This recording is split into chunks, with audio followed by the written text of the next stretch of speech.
Hello, my name is Alan Bacares, and I will be presenting my second assignment for architectural history on the building shown here, the St. Lawrence Hall.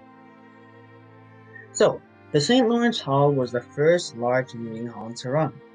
It was located on 157 King Street between the St. Lawrence Market and the St. James Cathedral. It was opened in 1850 and was constructed after the fire of 1849 along with the St. James Cathedral. The building was named after St. Lawrence, who was the patron saint of Canada. And the style of this building is neoclassical, but has a lot of Victorian influence. So who built and designed the St. Lawrence Hall? The architect who designed this building was William Thomas of Toronto. He was an architect and engineer and was born in Suffolk, England in 1843 he moved to Toronto with his family. That is when he moved to Canada, that is when his career as an architect began to flourish. He built over 100 buildings between the year 1843 and 1860, and these buildings were all around Canada. He was also a big contributor to the Gothic revival in Canada and built various churches around the country. His two sons also became architects. So here are some of the buildings that he designed.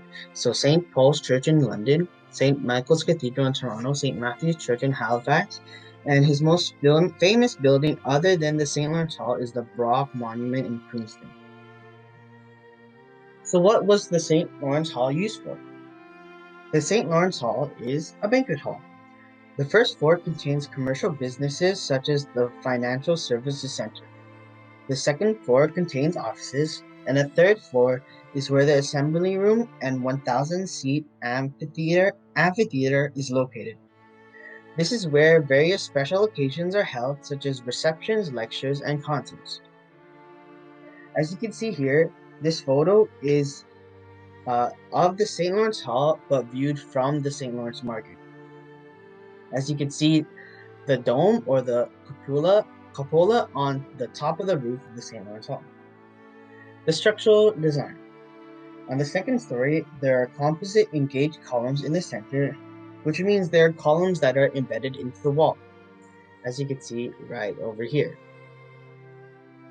There are also composite pilasters, which are pillars that are of rectangular form.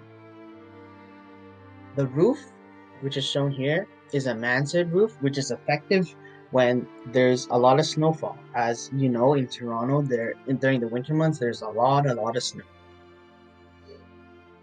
It also has a decorative pediment, and the arches in the front are also decorated with sculpted heads. These sculpted heads represent the deities of the St. Lawrence and Niagara River and Lake Ontario. On top of the roof is a cupola, which is a dome surrounded by pillars and is very similar to a Tempio in the Renaissance. Other facts. The St. Lawrence Hall was used by politicians and other famous figures to address the public. People such as Thomas Darcy McGee, George Brown, and famously John A. Macdonald all spoke here.